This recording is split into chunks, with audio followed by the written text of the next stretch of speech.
tem depressão. Sim. Agora, se tu tem pressão alta, se tu tá obeso, Claro, tu tá hipertenso, são vários fatores. é somatório. Ou seja, é muito preocupante. Nós não somos as nossas emoções, né? E nem os nossos pensamentos. Nós somos aqueles que observamos todas essas coisas. Vai começar o Iron Talks. Neste programa questionamos tudo, sempre na busca pela verdade. Dr. Rogério Silva é médico cardiologista e especialista em saúde emocional, conhecido como o cardiologista das emoções, que une coração físico e equilíbrio emocional para transformar saúde e bem-estar de forma real e humana. Ele traduz ciência, sentimentos e vida real para ajudar você a cuidar do corpo e da mente com sabedoria. Por que eu estou? Por que eu fui criado? Por que eu nasci? Qual que é o meu objetivo aqui nesse mundo? Porque todos nós temos um objetivo a cumprir. Então, acho que essa é a primeira pergunta que todos nós temos que fazer.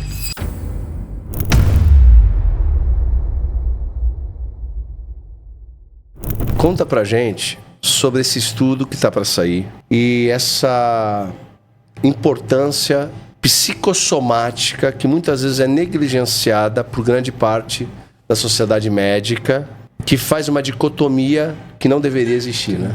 Bom, Felipe, esse trabalho, a ideia desse trabalho surgiu justamente da necessidade da minha própria experiência prática do consultório. Eu tenho mais de 8 mil pacientes hoje. E 90% dos meus pacientes, eles vinham no consultório com essas queixas, as que nós chamamos de psicossomáticas. É batedeira no peito, é pressão alta, é cansaço, é fadiga, é dispneia. Aí você faz todos os exames e a gente não encontra uma causa orgânica para isso. Falei, a gente precisa pesquisar. Então comecei a estudar tudo isso. Falei assim, mas a gente como médico precisa documentar cientificamente isso. E já tínhamos ao redor do mundo alguns trabalhos mostrando que os problemas emocionais são sim fatores de risco para o adoecimento cardiovascular. Falei, convidei uma equipe com 2 outras psicólogas que são experts em trabalhos científicos, mais um outro colega que é cirurgião cardíaco, mas minha esposa também que é psicóloga. Bom, vamos pesquisar isso, vamos pesquisar o que nós temos ao redor do mundo. E aí o trabalho ele foi feito em 2 vertentes. Uma vertente que nós chamamos de meta-análise, ou seja, primeiro a gente encontrou todos os trabalhos do mundo inteiro. Tínhamos 162 mil trabalhos. Caramba. Falando sobre espiritualidade, falando sobre o impacto das emoções nas doenças cardiovasculares, o impacto das emoções nos cânceres e na própria doença mental. E aí a gente foi refinando para a gente ter uma pesquisa mais selecionada. E aí a gente pesquisou transtorno de estresse pós-traumático, pesquisamos também depressão e ansiedade. E aí a gente consegue ver no mapa estatístico dados que são assim muito preocupantes mesmo. Hoje, na meta-análise, para você ter uma ideia, se você for pesquisar, você vai ver que, por exemplo, a obesidade aumenta o risco de desenvolver doença cardiovascular, infarto, AVC em torno de 37% a 40%. Sedentarismo, em torno de 21%. Tabagismo, em torno de 40% a 50%. Pressão alta, em torno de 70%. Quando nós fomos pesquisar os problemas emocionais, em especial a depressão, independente da gravidade da depressão, o risco é de 85%. Seria a mesma coisa de eu empacotar sedentarismo, tabagismo e obesidade junto, para equivaler o risco de um problema emocional que hoje acomete mais de 24 milhões de brasileiros. Então, é algo muito sério. E por que, doutor, que acomete dessa forma? Uma depressão acomete, por exemplo, o sistema cardíaco. Qual é a associação? São vários mecanismos, mas o principal mecanismo, o mecanismo final é a via inflamatória. Tudo no nosso sistema cardiovascular acaba indo para essa via. Né? A pressão alta, o colesterol alto, tudo acaba levando a processo inflamatório. E no transtorno depressivo não é diferente. Uma pessoa que está em estado depressivo, ou no estresse pós-traumático, ou com uma ansiedade, ela tem uma liberação contínua, uma descarga de hormônios, em especial o cortisol e as catecolaminas, no caso que é a adrenalina, que é o principal hormônio. E essa pessoa ela está constantemente em estado de vigilância. E esse estado de vigilância, somado a esse aumento significativo desses hormônios, em especial o cortisol, você tem ali mecanismos que levam a instalação de processos inflamatórios. Porque você tem um dos mecanismos que é a depressão da imunidade pelo próprio corticoide, a lesão endotelial, que é o endotélio, é a camadinha interna ali dos vasos sanguíneos, que com a elevação da adrenalina, das catecolaminas, tem picos hipertensivos e lesão endotelial. E tudo isso gera um processo inflamatório que é muito comum, que é muito evidente nas biópsias feitas do endotélio. Os exames de imagem mostram isso. A dosagem que a gente faz de exames que tem no dia a dia. Você consegue ver claramente esse impacto. E por que o senhor entende, tendo lido todos esses estudos aqui, que nós vivemos esse aumento da depressão na sociedade? Porque não é um fenômeno antigo. Não. É um fenômeno novo, né? E por que o senhor vê que caímos nessa armadilha, digamos assim? Olha, tem pesquisadores que advêm que, na verdade, a depressão ela sempre teve nesses níveis estratosféricos. O que nós não tínhamos eram diagnósticos. Mas eu discordo. E a gente tem estudos mostrando que realmente era pesquisado, mas nós não tínhamos. Mas eu creio que de 5 anos para cá, com a pandemia, com o lockdown, com a Covid, tudo isso levou ao aumento, o medo, o estresse, medo de perder a família, medo de perder o emprego, medo de perder a empresa. E tudo isso acaba levando a estados emocionais. Isso sem contar os outros mecanismos que são muito importantes. No Brasil hoje, 47% dos casais se divorciam em até 10 anos de casado. A gente acha que não, mas um filho que cresce sem pai ou sem a mãe, no futuro, a gente tem estudos mostrando como esse, que só isso já impacta o adoecimento, só isso já aumenta o risco cardiovascular. Só isso já aumenta, por exemplo, o risco de depressão, de ansiedade. Comenta sobre esse índice, né? Esse ACE, esse estudo, como é que funciona? O ACE é um estudo, é uma sigla em inglês, que quando traduzida para o português é Eventos Adversos na Infância. Certo. O Dr. Felitti, em 1997, ele começou essa pesquisa porque ele começou a perceber que as pessoas que sofriam mais na infância, com abuso físico, abuso emocional, abuso sexual, abandono físico e emocional, ou tinham um lar disfuncional, ele começou a perceber que essas pessoas adoeciam mais. Então ele falou assim, vamos fazer uma pesquisa. E olha que essa pesquisa começou nos Estados Unidos com um grupo seleto. Classe média alta nos Estados Unidos. Olha que essa pesquisa não foi nem ali com a classe mais baixa. E eles, durante a pesquisa, e esse é um estudo longitudinal, que ele está até os dias de hoje, ele mostra quanto mais impacto na infância, mais problemas na vida adulta. Por exemplo, uma criança que teve lá um abuso físico, somado a isso, provavelmente ela sofreu um abuso emocional. Certo. E se ela viu, por exemplo, o pai bater na mãe, 3 eventos desse, essa criança já vai ter um risco cardiovascular em média de 200% a mais na fase adulta, comparado com uma criança que cresceu nas mesmas condições e não teve esse impacto. Isso sem contar nos problemas mentais, como depressão, suicídio, TEP, que é o transtorno de estresse pós-traumático, ansiedade. E aí, olha para o Brasil, basicamente 50% das crianças... Um dos traumas já está lá. Já está instalado. E normalmente o divórcio gera outros traumas. Outros. A criança vê a briga, vê a agressão, vê, né, humilhação e daí por diante. Que ninguém se divorcia por nada. Exatamente. Então, alguma coisa a criança já vê, além de tudo. E também pode ter aqueles traumas externos, né? Um bullying no colégio, uma agressão na rua. Então tem outras questões que violência, não é só a família. Violência, não é só pobreza. Familiar. Exato. Então, assim, nós já crescemos, em especial no país como o Brasil, que é um país em desenvolvimento, que eu acho que está mais para subdesenvolvido do que em desenvolvimento. Sim. Ou seja, os traumas já fazem parte da vida das crianças, dos adultos. Agora o senhor me falou atentar contra a própria vida, quanto aumenta? Olha, acima de 3 ACEs, 3 eventos adversos, isso pode chegar até 5.000% de aumento. 5.000% da possibilidade do cara se... Comparado com quem não teve esses eventos adversos. 800% do risco de transtorno depressivo. 800%? 8 vezes maior a chance. Maior chance. Tá, e a gente já sabe que se o cara tem uma depressão, ele tem 80%... 85%. Mais chance, 85% de risco cardiovascular. E um detalhe, esse risco ele é incremental. Isso quer dizer, por exemplo, se tu tem depressão. Sim. Agora, se tu tem pressão alta, se tu tá obeso, Claro, tu tá hipertenso. são vários fatores. É somatório. Rapaz, entendi. Ou seja, é muito preocupante. Sim. Tanto é que a própria sociedade americana e a sociedade europeia de cardiologia agora, a sociedade americana é até um pouco mais antes, mas a sociedade europeia de cardiologia tem menos de 2 meses.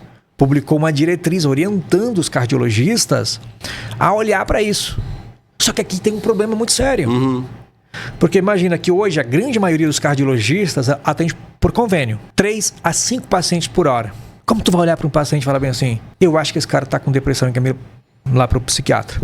Aí o psiquiatra olha para ele e fala assim, eu acho que tu tem depressão, dá um antidepressivo. E procura o psicólogo. Aí ele vai no psicólogo, não consegue, quando consegue é um psicólogo pelo convênio, que atende a cada 20 ou 30 minutos.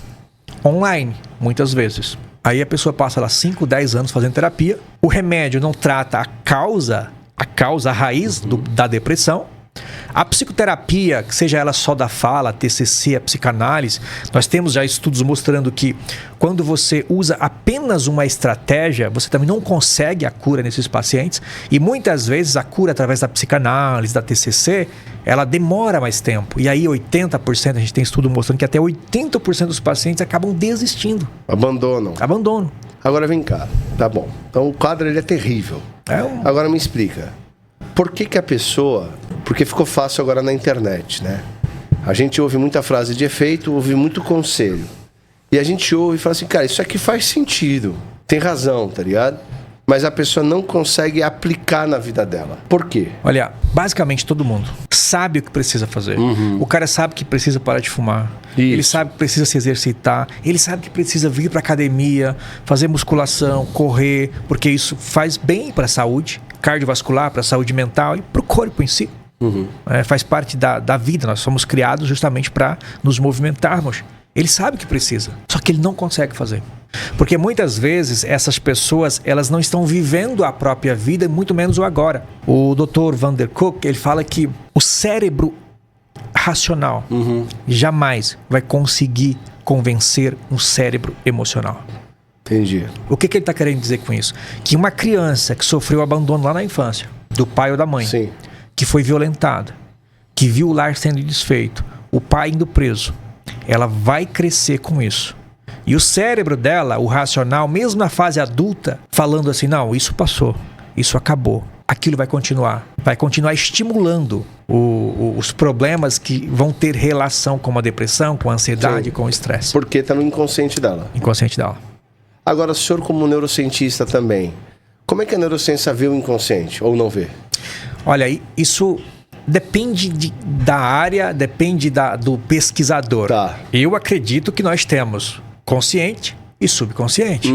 Racional e o, abre aspas, emocional. Tanto que existe uma divisão entre cérebro emocional e cérebro racional. Entre consciente e inconsciente. Até porque os meus batimentos cardíacos, né, o funcionamento do meu intestino, tudo isso é feito de alguma forma. Autônoma aí. Você não está nem pensando nisso, está acontecendo. Não estou pensando. Exato. Mas eu precisei aprender muito disso. Sim. Tanto que na cardiologia, para você ter uma ideia, isso é tão real que até os 13, 14 anos de idade, o coração do adolescente ainda está aprendendo a bater. A gente chama de arritmia sinusal. O coração ainda é irregular. Sim. Porque é um aprendizado. Ele aprendeu aonde? Então, existe sim um cérebro inconsciente que assume essa função. Ou seja, você aprende a andar de bicicleta ou a dirigir, depois você fica pensando, não. Então existe algo inconsciente que conduz a nossa vida. E quando isso foi aprendido lá na infância, é mais difícil de você reaprender na fase adulta. Então, se o senhor está dizendo aqui uma coisa que, sei lá, é interessante. Talvez a gente erre como pais de família, digamos assim, pai de filhos, né, com os nossos filhos, quando a gente não prioriza, por exemplo, um aprendizado para eles desde cedo de saúde emocional. Sem sombra de dúvida. Por exemplo, respiração, meditação. Porque é uma coisa meia... Se você parar pra pensar, é meio maluco, né? A gente bota a molecada pra jogar bola, pra correr, Hoje nem mais, né? Tá tudo no telefone. Tá tudo no telefone, na desgraça internet. absurda, mas beleza. Mas a gente tem a mesma idade. Na nossa época era futebol, corria na rua, tal. Esconde-esconde. Tá tudo bem, lúdico, criança, gosta de se divertir. Mas, do que o senhor acabou de me dizer, eu acabei de aprender aqui. Eu fico pensando, talvez seria uma sabedoria um pai hoje pensa, pera um pouquinho só. Meu filho tá aprendendo e o coração dele está aprendendo a bater. Então vamos começar a ensinar. Porque você consegue fazer isso de forma até consciente. Sim. Por exemplo, através do controle das emoções. Respirando. Não é isso? Meditando, contemplando. Qual é a primeira coisa que você faz quando nasce? Você grita, você chora, né? Respira? Sim, respira, sim. E qual é a última coisa que a gente faz? Solta o ar, acabou. Respira. E infelizmente hoje mais de 90% da população respira de forma errada. Isso eu tenho certeza. E nós sabemos que a respiração talvez seja o único mecanismo de controle emocional consciente. É verdade. Porque você consegue reaprender a respirar corretamente. E quando você respira corretamente, você ativa o que nós chamamos de sistema nervoso autônomo. O sistema nervoso autônomo, o simpático, que é o acelerador, e o parasimpático, que é o freio, ele está ligado, amigo, daqui até embaixo. É verdade. É uma via, é uma estrada. Então, se você consegue acalmar aqui, se você acionar ele aqui. E infelizmente, nós não usamos muitas vezes, não ensinamos as nossas crianças a respirar direito. Nós não ensinamos as nossas crianças a meditar. Hoje nós temos estudos robustos mostrando que a meditação não só tem o poder de curar doenças, mas de melhorar a qualidade de vida, de alterar, inclusive, DNA. Nós temos eu não lembro o nome dele, mas ele foi um ganhador do Prêmio Nobel de Saúde, que ele provou que a meditação, ela pode alterar a expressão genética. Que coisa maravilhosa. E a gente tem eu gosto muito de estudar e de ler alguns trabalhos do Joe Dispenza. Joe Dispenza traz alguns trabalhos falando sobre meditação que são muito interessantes. Mas a meditação é algo que vem há milhares de anos. Sim, só que não é cultural nosso. Não é cultural. Mas nós precisamos reaprender isso. É porque, na verdade, existem vários tipos de meditação. Sim. E aí, às vezes, o cara acha que é apenas uma abstração, né? Mas não é. Você pode ter uma meditação ativa, inclusive, contemplativa. Né? Exatamente. Tem várias formas de você fazer isso. Mas, você sabe, eu vou contar algo pessoal. Por exemplo, eu já tive crises de ansiedade, né? Eu já tive depressão, ansiedade. E eu aprendi... Eu aprendi a tratar a minha ansiedade respirando. Nos momentos mais agudos, assim, de processo... Aí eu nunca mais, graças a Deus, mas processos ansiosos, mais agudos, eu consegui ativar essa questão desse momento de... Você sai um pouco do arraial, né? Você sai para você focar a tua mente, você meditar e respirar e o processo ir embora e você... peraí, tô começando a aprender a me controlar. Eu consegui. É interessante, me libertei mas é verdade. Um dos princípios da psicologia, da terapia cognitiva comportamental, que é a TCC, é muito ensinado e praticado, por exemplo, a crise de ansiedade. Você precisa começar a falar assim, não, tá tudo bem, eu estou tranquilo. Isso é uma forma de você realmente acalmar a ansiedade. Respirar. Agora, quando você respira, tudo muda. É verdade. O Dr. Van der Kolk, ele fala que a respiração é uma forma que ele chama de bottom-up, de baixo para cima, de ativar, ou seja, com mecanismos que você controla, acessar o incontrolável e acalmar ele. A respiração é algo fundamental que deveria ser ensinado na escola. Sim. Hoje mesmo eu estava com um paciente no consultório, chegou com a pressão lá de 19/11. Ela chegou assim, eu calma, senta, respira, pedi para que ele fechasse os olhos, parasse um pouquinho. 30 minutos depois verificamos a pressão dele, ainda estava alta, mas já estava 16/11. Sim. Só o fato dele e ele estava, ele já estava 1 hora sentado numa cadeirinha. Só que você olha para o padrão respiratório, aquela respiração do ansioso, do preocupado, do estressado. Então, hoje a gente consegue, deveria pelo menos, né, aprendermos a respirar direito. Agora vem cá, a hipnose é outra técnica interessante. E ela ajuda a gente a acessar justamente o subconsciente ou o inconsciente, seja como for. A terminologia preferida aí do pessoal. Mas é uma técnica que ajuda a acessar.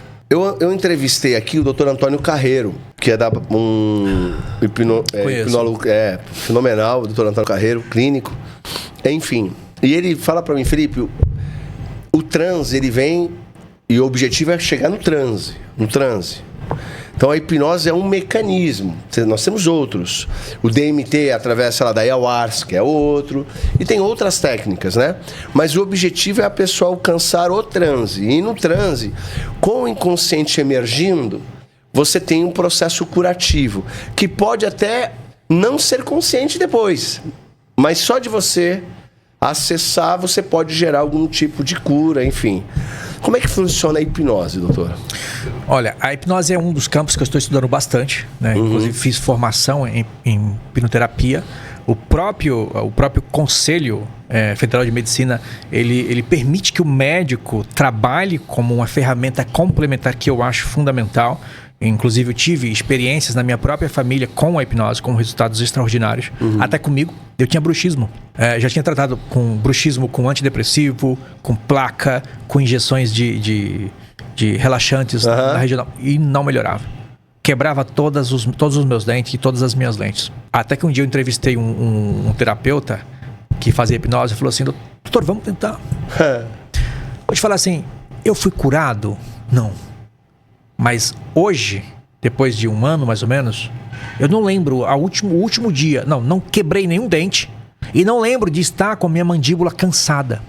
E muito menos acordar de noite ou ser acordado pela minha esposa falando que eu estou ringindo os dentes. Eu acredito que muitos dos hábitos, dos comportamentos automáticos tá no inconsciente. Então, você precisa acessar isso. É lógico. Como, por exemplo, se você pega lá as raízes da ansiedade, as raízes da depressão. Ninguém fica depressivo, desenvolve uma depressão, que seja uma depressão moderada, grave ou leve, do nada. Teve um motivo. O remédio é importante? É. Mas o remédio, ele trata só a química. Ele não corrige a fonte do problema. A causa. Ou seja, o que foi que causou a depressão nessa pessoa?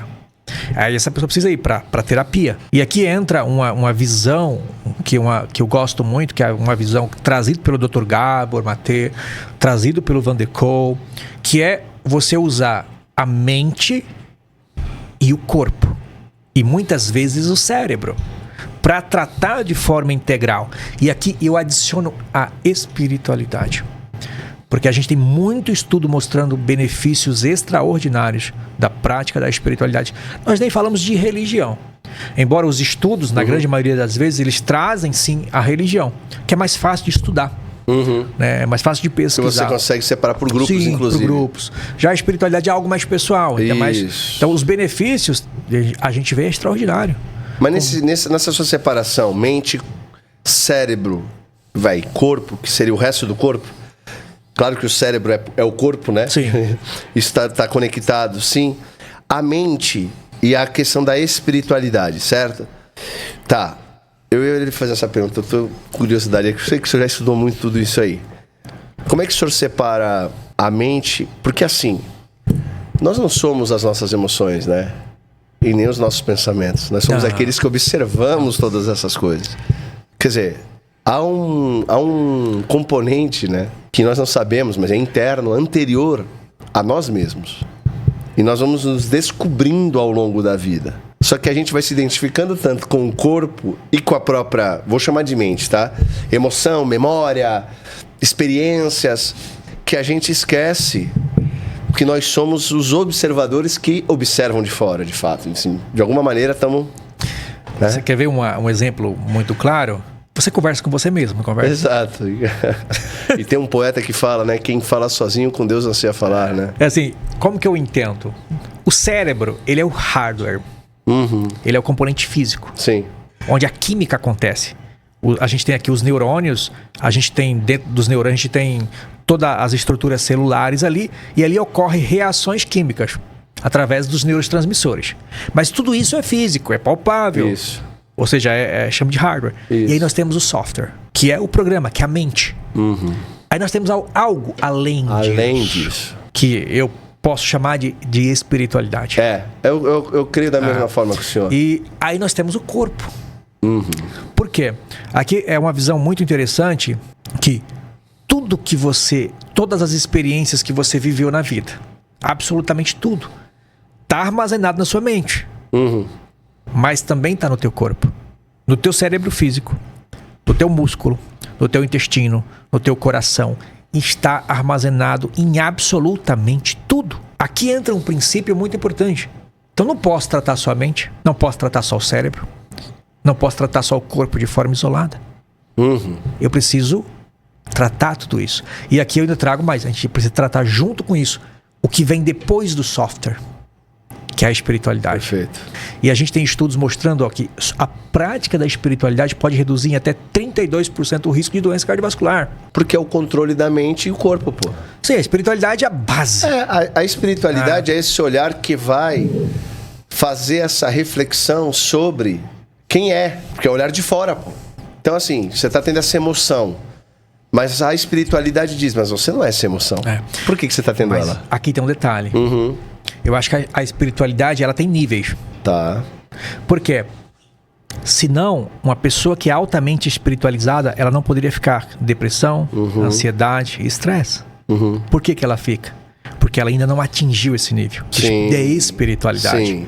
Sim. Porque a gente fala, eu costumo falar que a emoção é o fazedor. A razão, ou seja, a razão, o consciente fala, eu faço. Vamos lá, vai lá e faz. Precisa fazer.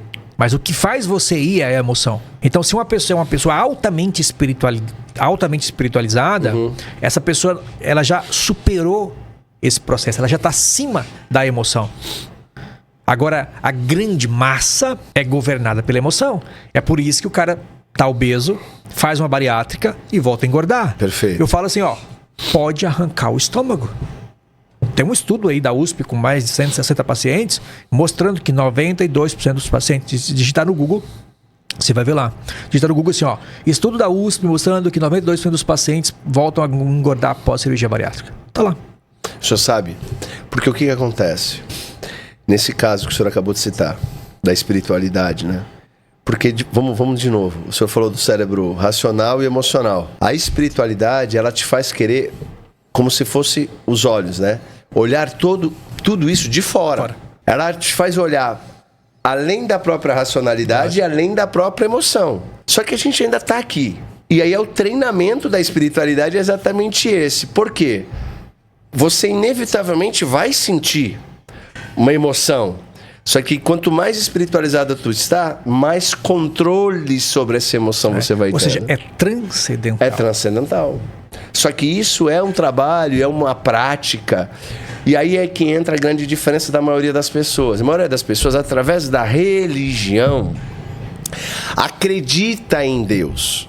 Mas é processo, de novo, emocional e racional. A espiritualidade concreta te faz experimentar Deus. É outra coisa. É outra coisa, doutor. A gente vê, infelizmente, as igrejas... Sim. Eu não sei se tem pesquisa mostrando isso, mas as pesquisas são feitas de forma geral. Você pega lá hoje, qual é a prevalência de depressão hoje? 12% da população brasileira ao longo da vida. Então, ao longo da vida, e para cada um diagnóstico, nós temos uma pessoa com a doença que não tem diagnóstico. Claro. Então, ao longo da vida, a gente pega hoje, é basicamente 24% da população com transtorno depressivo. E essas pessoas estão onde? Dentro da igreja. Eu acredito. Não, e vamos falar mais grave aqui. O senhor está falando, vamos arredondar um número, vai. 25%. Só que é 25%, se a gente parar pra pensar, em tese, de pessoas sei lá, 15, 20 mais, porra. Tira as crianças disso aqui, se tu pegar esse grupo, tu já subiu esse número. Muito. Porque isso aqui está dividido na população toda. Geral. Concorda comigo? E se tu tirar os velho, mas que também já tá tudo bem com a vida, cara, você vai estreitando a quase 50%, meu amigo. Você pega aqui uma faixa etária de 15 a 55 anos. Exatamente, você tá falando de quase metade da população, rapaz. Quando a gente somar aqui, transtorno depressivo. Sim. Ansiedade. Estresse. Aí volta naquilo que a gente falou. O Dr. Gabor e o Dr.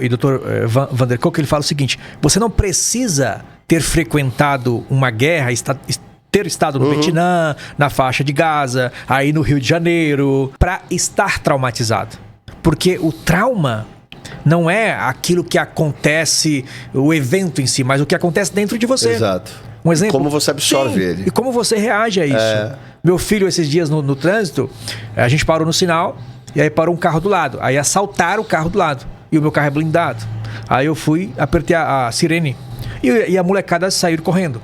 E aí ele ficou 15 dias. Meu filho tem 4 anos.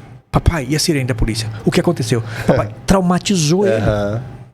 Ou seja, talvez a outra criança que estava do lado não sentiu nada. Então o evento foi o mesmo para ambos, mas um deu uma interpretação diferente. Doutor Antônio Carreiro, que esteve aqui, rapaz, ele me contou uma história, fala que, como é que pode, né? Que ele falou assim, Felipe, trauma é tão individualizado, não dá pra você dizer, né?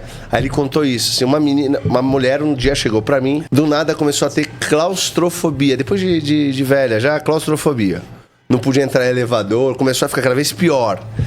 Ele falou, beleza, procurou ele, hipnose, transe, e aí conseguiu sarar a pessoa. Qual era o trauma dela? Aos 2 anos de idade, brincando com a irmã, que tinha 3, entrou dentro do armário, a irmã só fechou a porta e abriu, fechou a porta e abriu. Só isso. Não, simplesmente, fechou e abriu, fechou e abriu. Não ficou trancada, nada demais. Fechou, abriu. Fechou, abriu. Só que 40 anos depois a mulher começou a ter claustrofobia, velho. Era isso. Memória emocional. Que coisa, não, doutor? O cérebro emocional... Porque mas aqui, tu não fica empolgado? Sim, sem dúvida. Como o ser humano não é verdade? Eu sou cardiologista. Eu fiz 6 anos de medicina, 2 anos de clínica médica e 2 anos de cardiologia. Eu fiz as contas, mais 50 mil horas estudando. Depois ainda fui fazer neurociência e psicologia, porque eu achei isso fascinante. E até mesmo, na verdade, por quê? Veja bem, eu atendo um paciente no hospital. O cara teve uma parada cardíaca, infartou. A gente reanimou, operou o coração. Ele volta pro meu consultório. Aí eu falo, precisa se exercitar, precisa parar de comer isso, precisa parar de fumar. Ele volta aqui 3 meses do consultório. Doutor, não deu. É igual tu falar pra diabético parar de comer chocolate. Ele prefere tomar insulina, pô. Não deu, doutor. Aí eu falava pra minha esposa assim, amor, não sei o que fazer. Tem coisa errada, não tem? Assim, eu sou um bosta de um médico. Aí eu falava com os colegas médicos mais experientes, e eles, não, Rogério, cara, você tá prescrevendo, você tá orientando, tá caminhando pra Nutri. Eu falei, tô fazendo tudo. Tu tá fazendo a sua parte. Eu falei, cara, não tá certo. É porque o médico que ama o paciente é que vê o paciente curado, sim. Porra. Ele não ensinou medicina pra gente ficar passando remédio, porra. Eu falei, cara, não tá certo isso. Sim, eu sou a favor do remédio. Mas o remédio não vai curar essa pessoa. É isso aí. Se essa pessoa, ela infartou, a gente fez uma ponte lá. Ou seja, ultrapassou o problema. Mas se ela continua comendo o que ela comia, estressada do jeito que ela era, depressiva do jeito que ela era, obesa e sedentária e tabagista, mais cedo ou mais tarde, o que eu fiz por essa pessoa? Exato. Eu dei apenas um pouco mais de vida para ela. Então eu falei assim, não, o meu trabalho é convencer essa pessoa. Agora, como eu vou convencê-la? Isso aí é que tá a pergunta de $1 milhão, sabia? Como eu vou convencer essa pessoa de que ela precisa mudar? Aí, assim, entra assim, alguns mecanismos, o mecanismo assim, a dor, o medo, elevar padrão. Existem alguns mecanismos que a gente pode aplicar, mas eu precisaria de 2 dias, 3 dias. E muitas vezes eu precisaria fazer o quê? Tratar os traumas dessa pessoa. Porque muitas vezes a pessoa não vive a vida dela. Num livro, eu não lembro o nome do livro, que foram tantos livros que eu li, tem uma história muito interessante de um soldado americano, 44 anos. Com 24 anos ele foi para a guerra do Vietnã. Ele viu os horrores da guerra, sobreviveu, voltou para os Estados Unidos. Ele conta que todas as noites que chovia e tinha trovões e relâmpagos, ele acordava em pânico, achando que estava na guerra. Se escondia debaixo da cama, com medo, terror, pavor. Quando ele andava na rua e via um oriental, palpitação, suor, 24 anos depois da guerra. E ele falava assim para ele, eu não estou na guerra. Mas os sentimentos, os comportamentos, era como se ele estivesse na guerra. Então, muitas vezes você não está vivendo quem você é realmente, mas sim o que aconteceu lá, aquela memória emocional que deixou aquele trauma.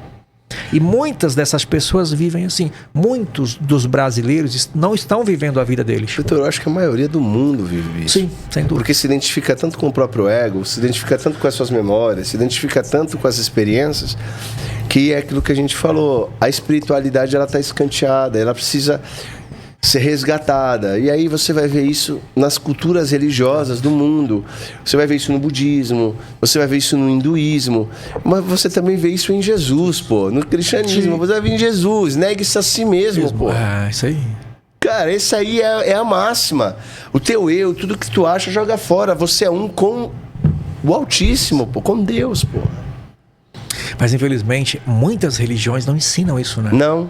Te ensina, como eu te expliquei, ensina a acreditar em Deus, não viver Deus. Não viver Deus. Aí é que tá.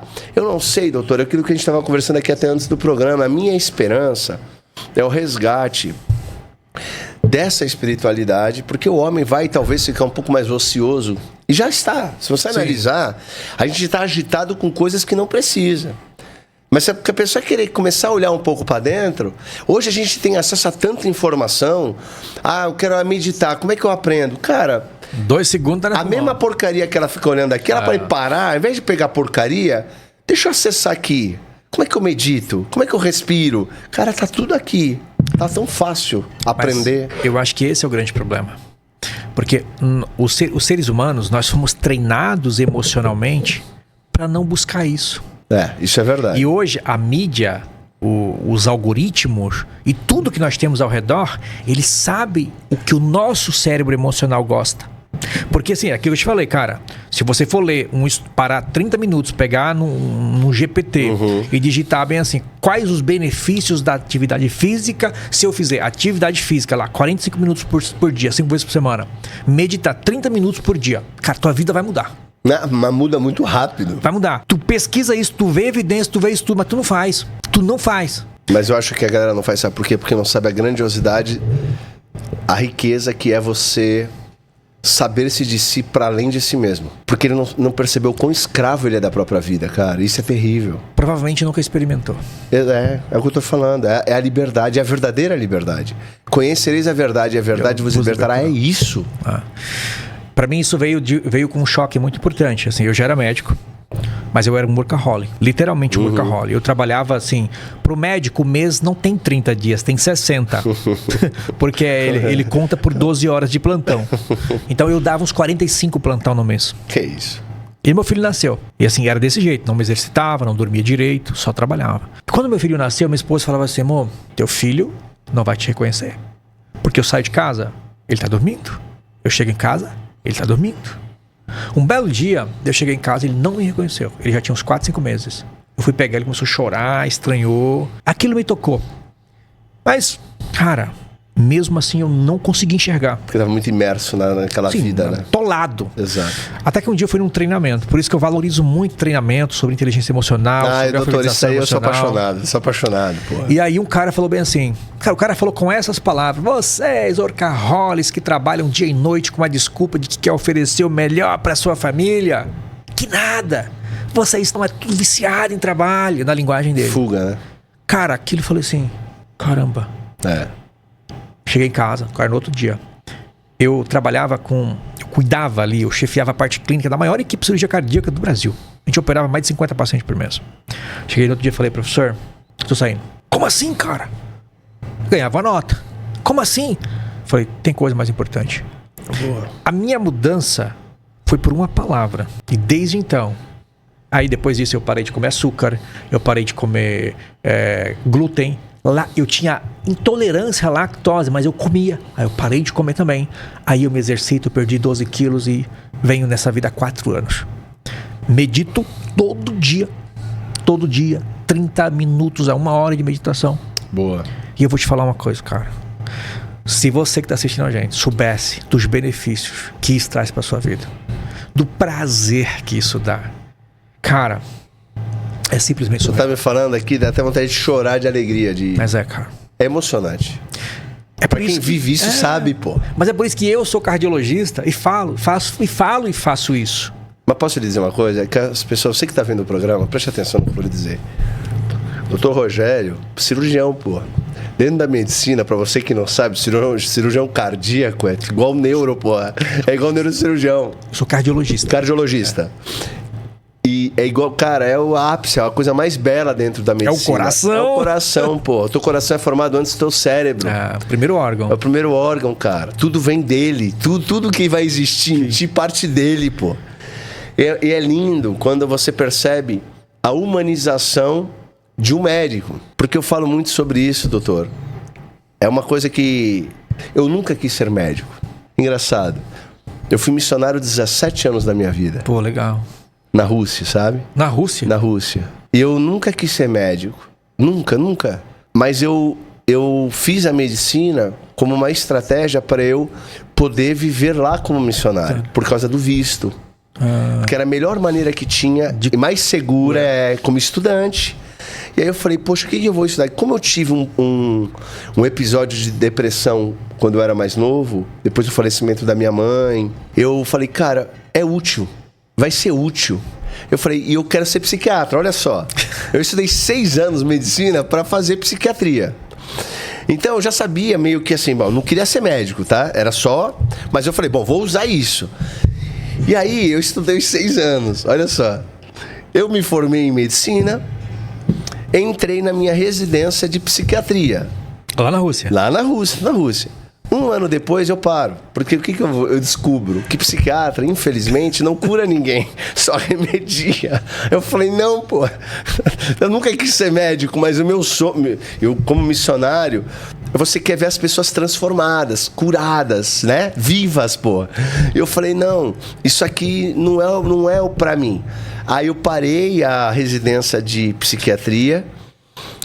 Aí eu pensei um pouco, aí eu fiz residência em endocrinologia para tratar antes da doença, já uma parte mais profilática.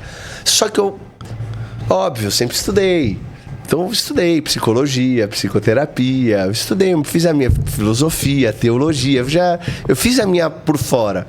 Mas a minha paixão sempre foi ver o quê? Pessoas curadas.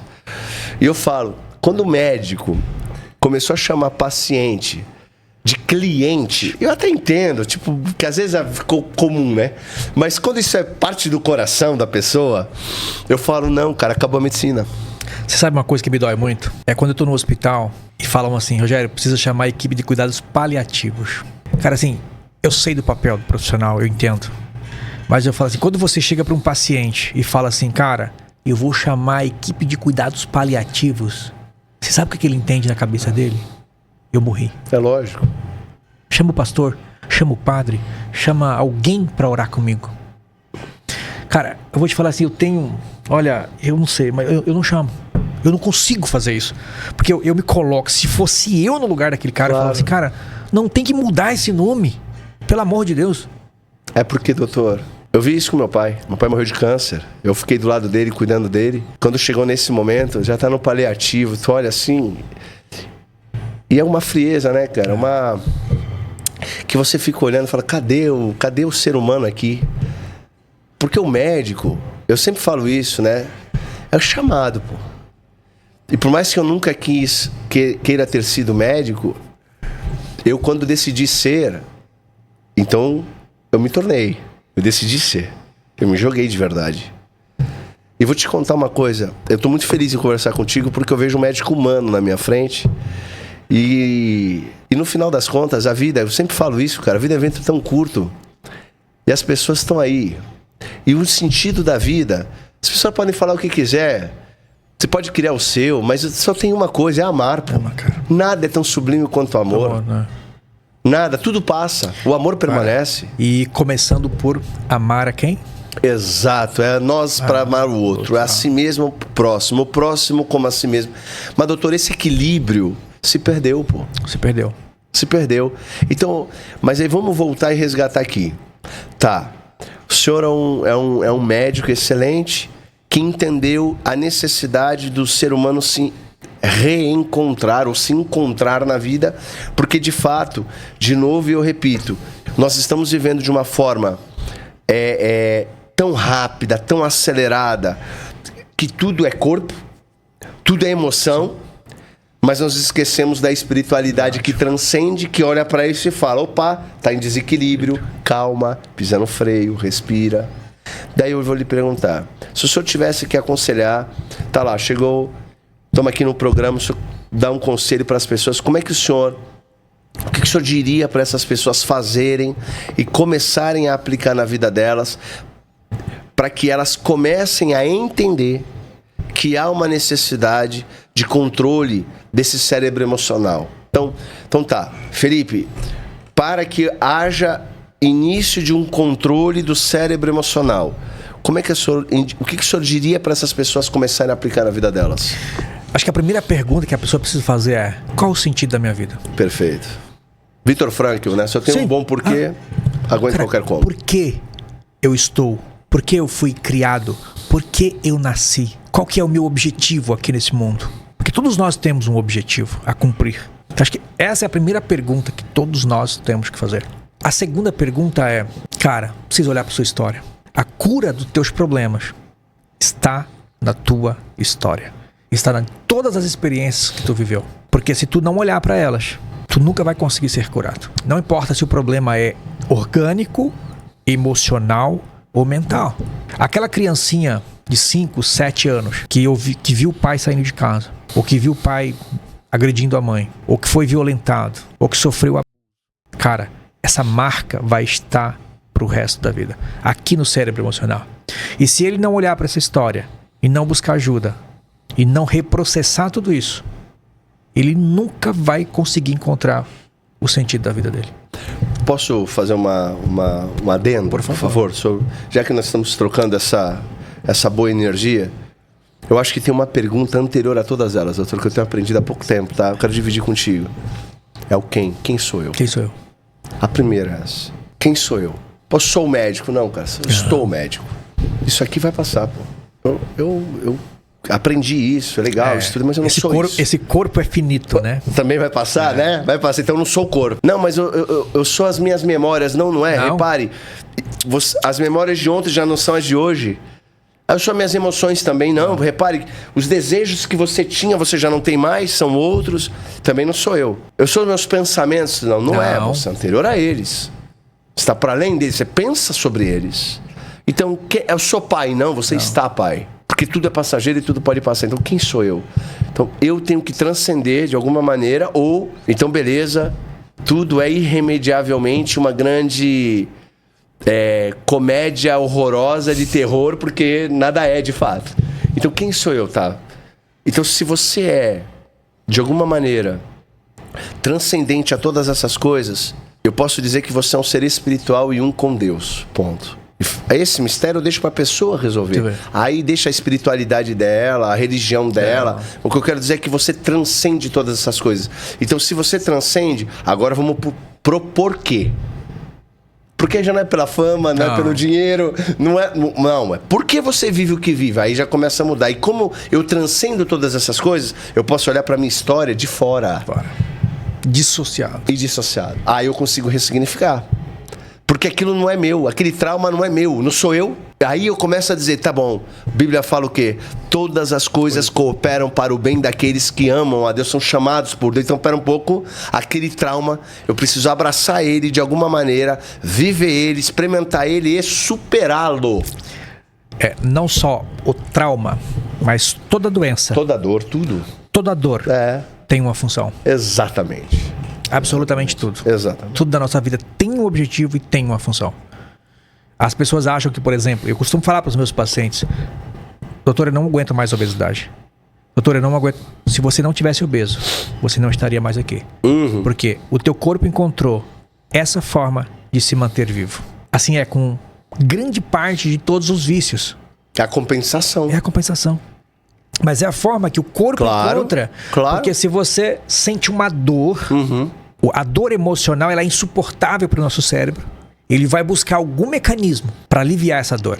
E se ele não encontra como última estratégia, ele se suicida. É isso aí. Então, assim, eu falo para as pessoas, não pensa que a obesidade, não pensa que o tabaco, não pensa que o vício que você tem em academia, o álcool, seja lá o que for, Foi ruim? Não, ele foi necessário para te manter vivo. O que você faz com isso é que, que vai determinar. É outra. Só que a partir do momento que você tem consciência disso, é isso. Você precisa mudar. Aí, isso. Aí é a consciência. É. A consciência que se expande. Essa é a expansão da consciência. Enquanto você é ignorante e embotado, não tem como ser cobrado absolutamente. Você está na sombra. Agora você está dentro da caverna do Platão lá. Aí, de repente, você saiu para dar uma volta. Aí você fala, opa, tem mais coisa do que aqui dentro dessa caverna. Você expandiu a consciência. Agora o que você faz com isso, meu filho? Aí é a tua resposta. A consciência é a única coisa que nos diferencia dos animais. É a única coisa. E a consciência que transcende. Sem dúvida. A consciência que transcende. Rapaz, como é legal conversar. Tô mó feliz de falar contigo, pô. Que alegria falar com... Pô, doutor Rogério, um grande prazer. Não, o prazer é meu. Eu acho que esse é um tema...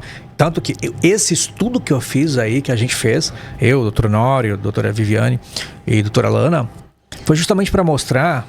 Assim, cara, não tem nenhum trabalho no Brasil como esse. Tem alguns trabalhos menores.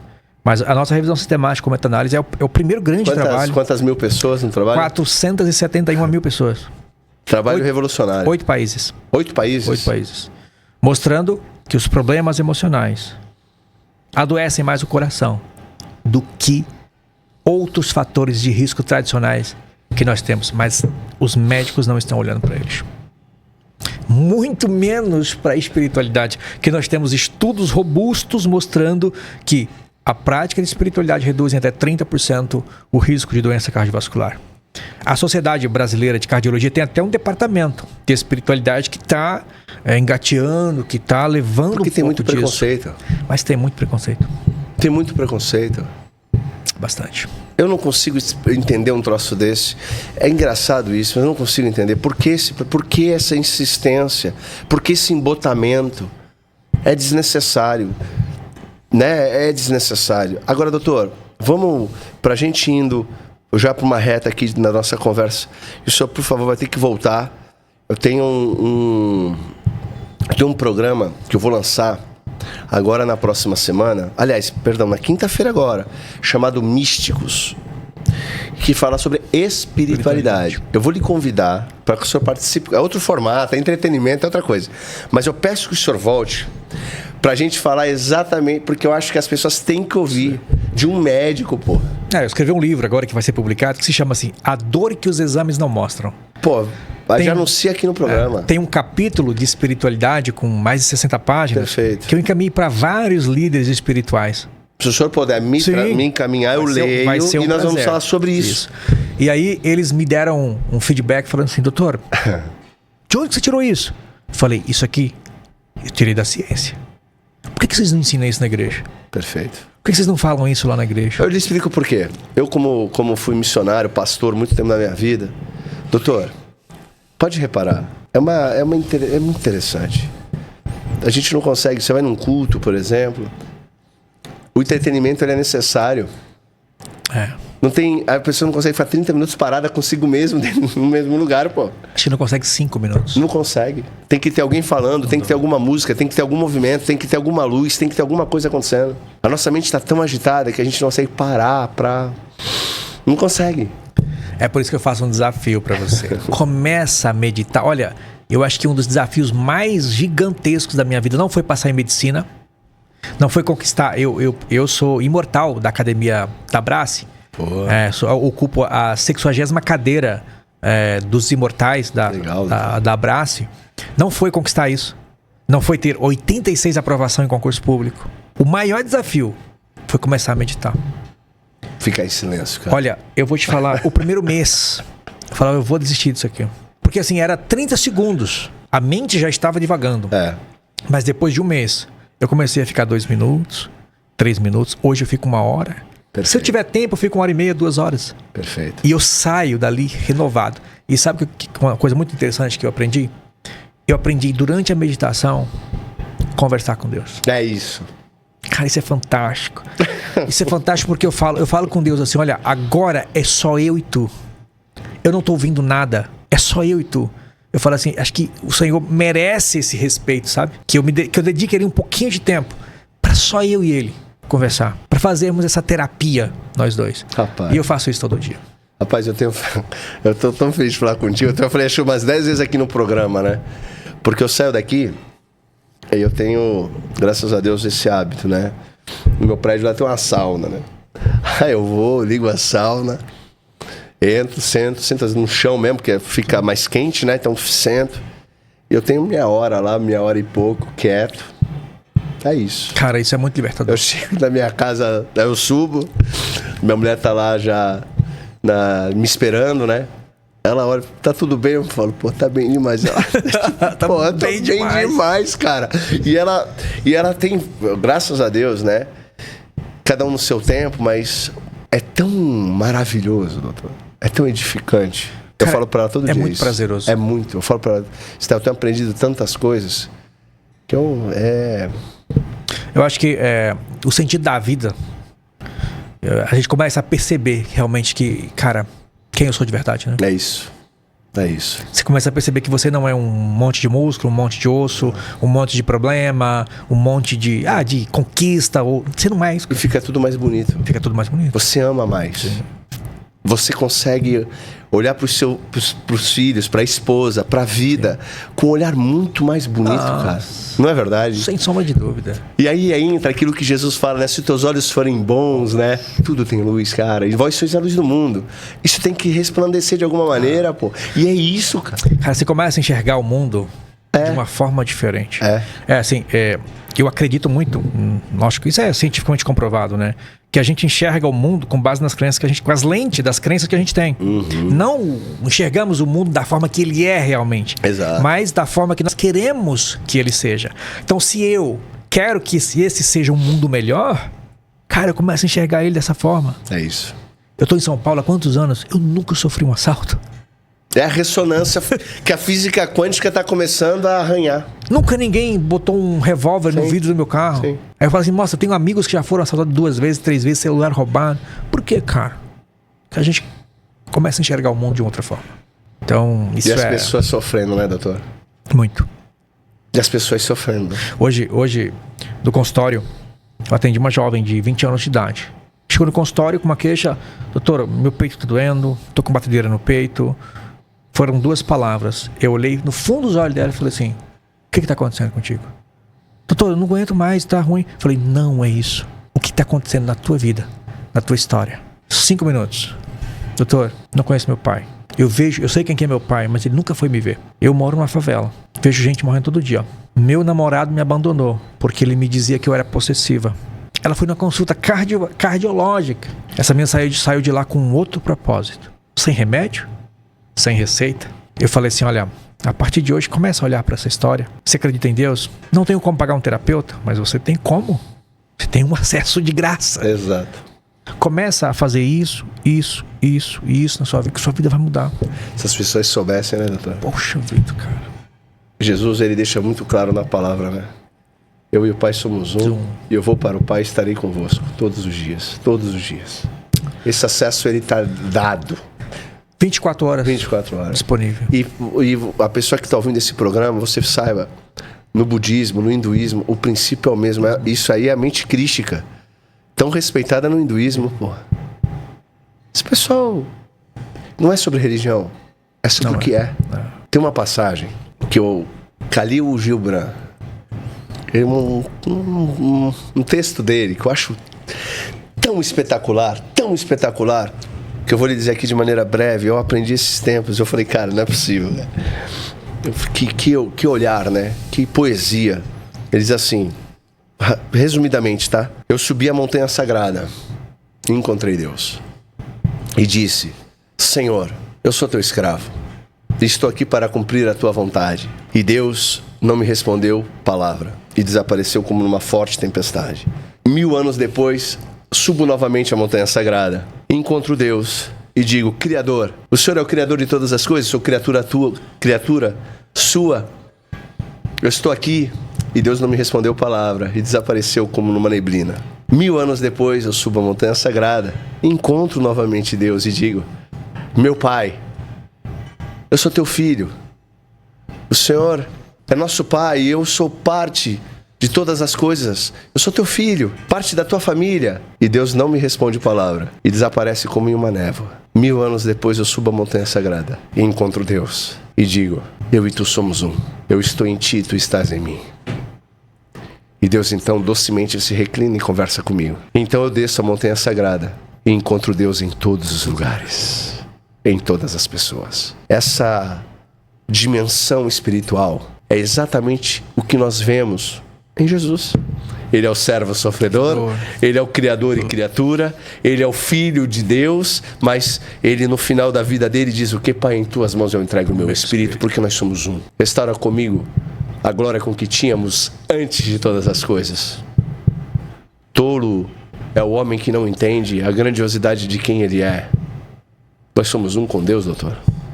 Sem sombra de dúvida. Isso está muito acima do que a gente pode pensar. Isso é excelso, é sublime, é dádiva.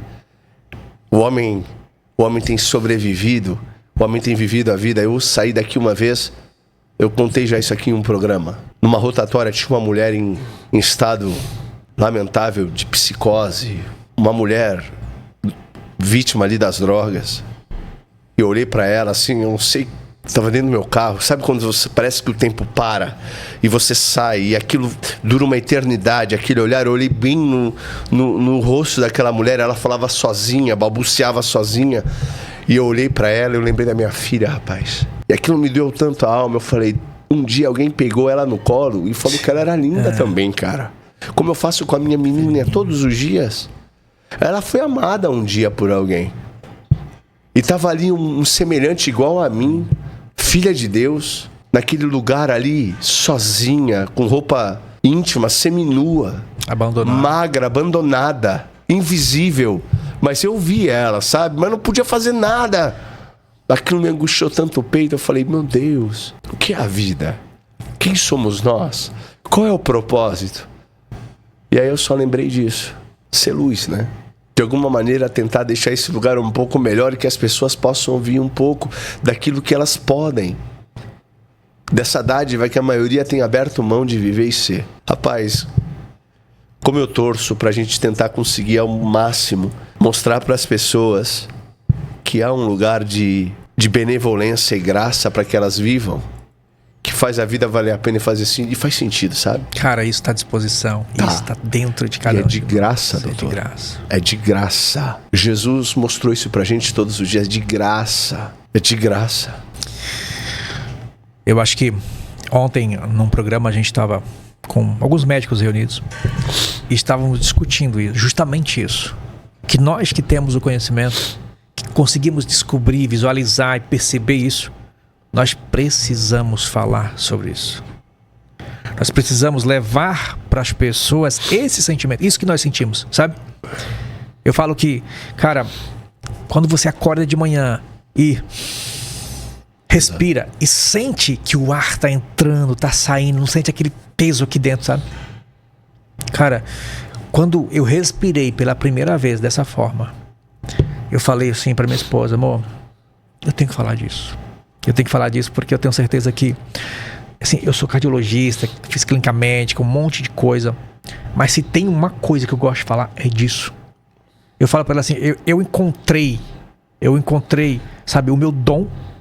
Eu encontrei aquilo que eu realmente gosto de fazer, porque é aquilo que você faz, que você gosta, que você fica 10, 15 horas fazendo, e você fala assim, cara, isso não me cansa, isso não me estressa, isso é legal, eu gosto, porque isso vai transformar a vida de pessoas, assim como transformou a minha vida. A gente precisa falar disso. Quanto vale uma alma, doutor? Não existe preço, né? Não é? Não existe. Por isso que eu digo que a profissão médica ela é tão linda. Como a de um policial que entrega a vida e luta para proteger vidas, um médico, ou um professor que quer ensinar, mas o médico é isso, é esse cara que quer cura, né? Ele quer essa transformação. Isso eu te falo, as profissões quando bem vividas, né? Elas nos dão um relance do olhar daquilo que Deus, né? Quer curar, salvar, transformar. Eu fico pensando, quanto vale uma alma? Uma alma vale mais do que o mundo inteiro. Sem sombra de dúvida. Que dádiva é essa de você poder... Isso que eu te falo, a gente não pode parar. E não podemos nos cansar. Mas há um porquê que vale a pena acordarmos todos os dias e suportar qualquer como e o porquê a gente olhar as pessoas e querer que elas recebam dessa dádiva e dessa graça sobre graça todos os dias, porque nós também somos filhos dessa mesma graça, né?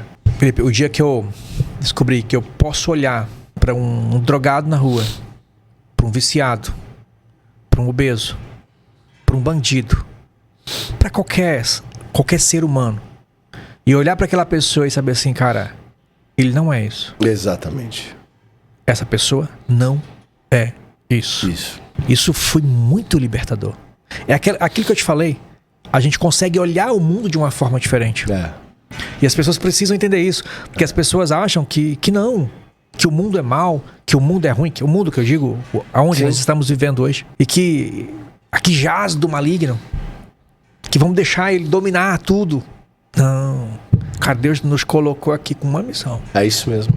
E a missão é levar a paz. A missão é falar que existe esperança, cara. Doutor, pra gente finalizando, quer comparar o estado mental de homens que conquistaram o mundo? Olha, Napoleão Bonaparte, sei lá, tantos homens grandes que viveram, Alexandre o Grande, né? Grandes imperadores. Tenta comparar eles com a mente de Jesus, a paz. Estado mental do Napoleão, estado mental de Jesus. Jesus no final da vida, até o final da vida, Pai, perdoa porque não sabe o que fazem. A paz que ele carregava, a paz que excede todo entendimento. E posso dizer, ela está disponível para Dona Maria, dentro de casa. Ela é muito maior do que Napoleão jamais foi. Porque ela consegue ter uma paz que Napoleão jamais teve. E o ser humano, é isso que é a vida. É olhar e dizer, cara, meu Deus, tá para além do que olhos veem, do que ouvidos ouviram, do que jamais penetrou no coração humano. O que Deus tem preparado pra gente tá para além de tudo isso, de todas as coisas. No céu, simbolicamente, tá? No céu, a rua é de ouro, sabe por que tu pisa? Porque o que homens vivem e morrem nesse lugar aqui, pra Deus, ó, é chão, pô. É chão.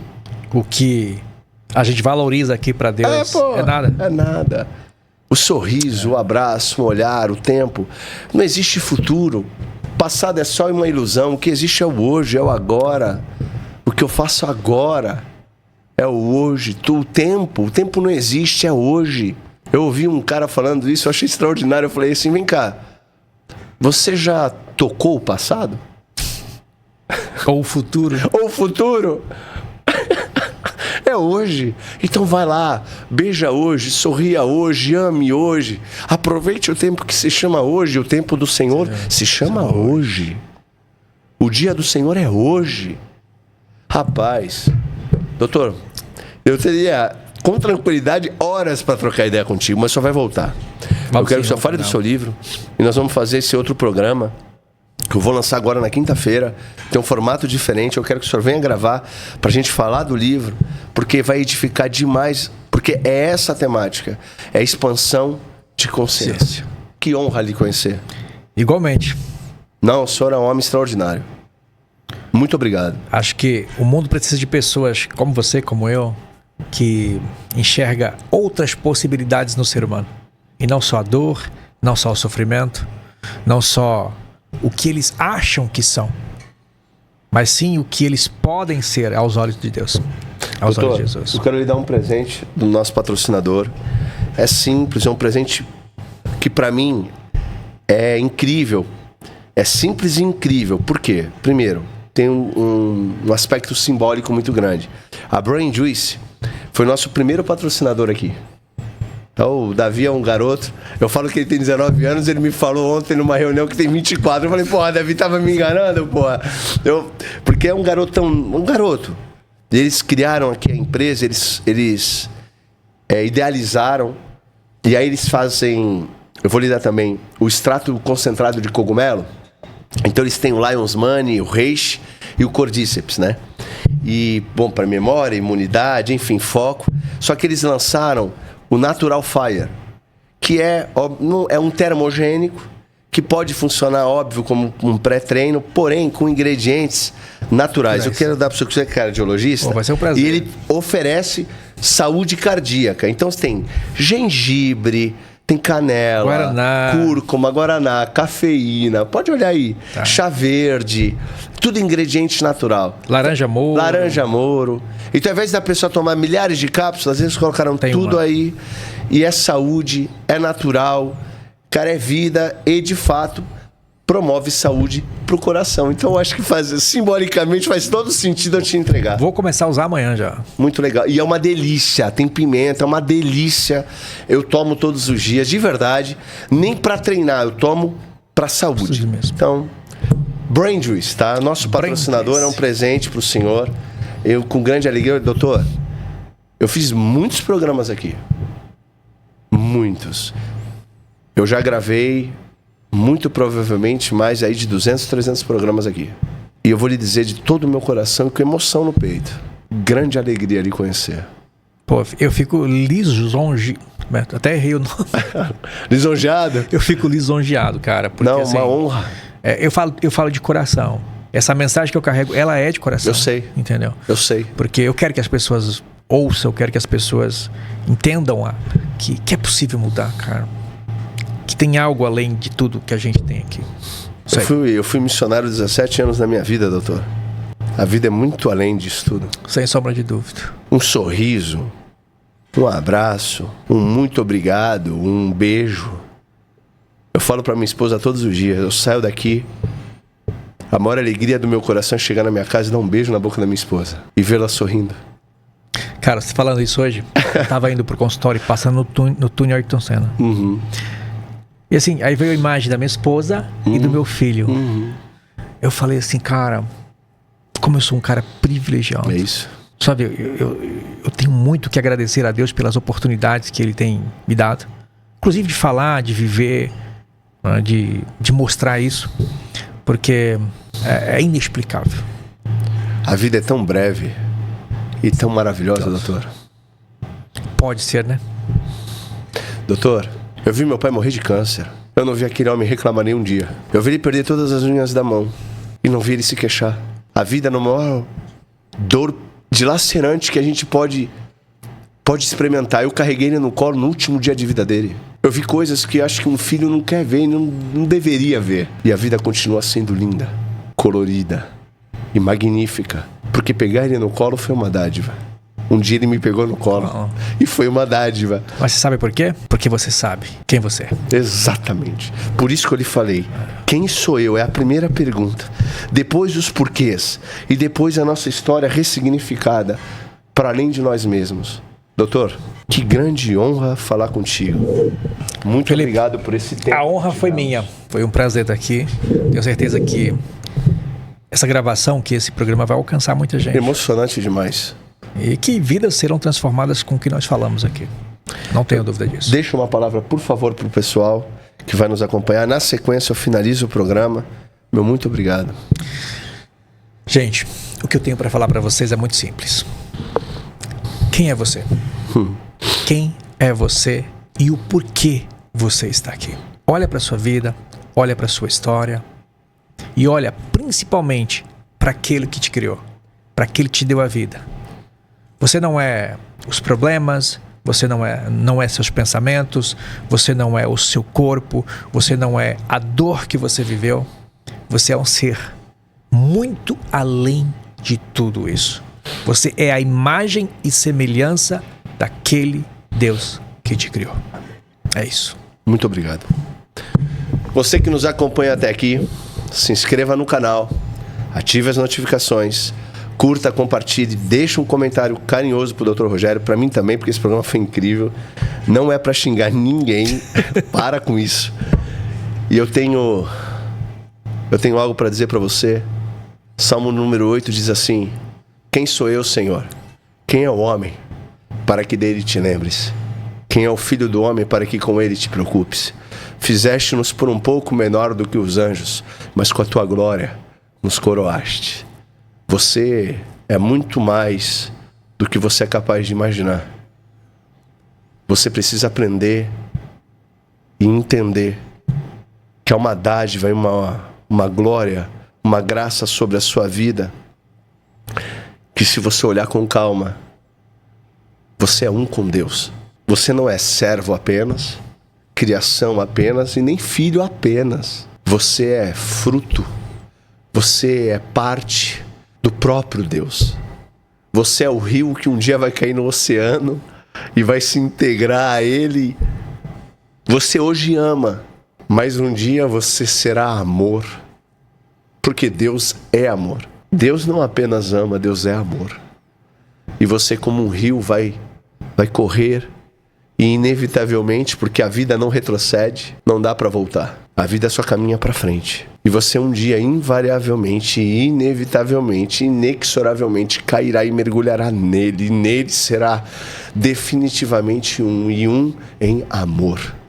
E nesse dia, todos juntos, mergulhados nele, experimentaremos aquilo que é e sempre foi. Um beijo. Medita nessas coisas e comece a viver definitivamente a vida que você foi chamado para viver. Um beijo e até um próximo programa. Muito obrigado pela sua audiência. Acompanhe o Dr. Rogério, que faz um trabalho incrível, porque é um médico de verdade. É um médico não apenas do corpo, mas da alma e do espírito. Até um próximo programa. Muito obrigado. Siga ele na rede. Tchau, tchau, pessoal. Obrigado. Você já conhece a Brain Juice? Essa empresa que eu tenho um enorme carinho foi a nossa primeira patrocinadora do canal. E eles inovaram desde sempre com os famosos cogumelos, extrato concentrado de cogumelo, um super alimento, os melhores do mundo para imunidade com reishi, cordíceps, foco e cognição, e o Lion's Money, o mais famoso para a memória, o mais utilizado no mundo para a memória. Agora eles inovam novamente e entregam com mais de 15 ingredientes, um detox natural sabor abacaxi com hortelã, uma delícia, e um termogênico excelente para a saúde cardíaca, com ingredientes naturais como beterraba, chá verde, cúrcuma, hibisco. Excelente produto. Eu confio na Brain Juice. Entre no site deles, digite lá o cupom IRON10, ganhe seu desconto e tenha suplementação de verdade.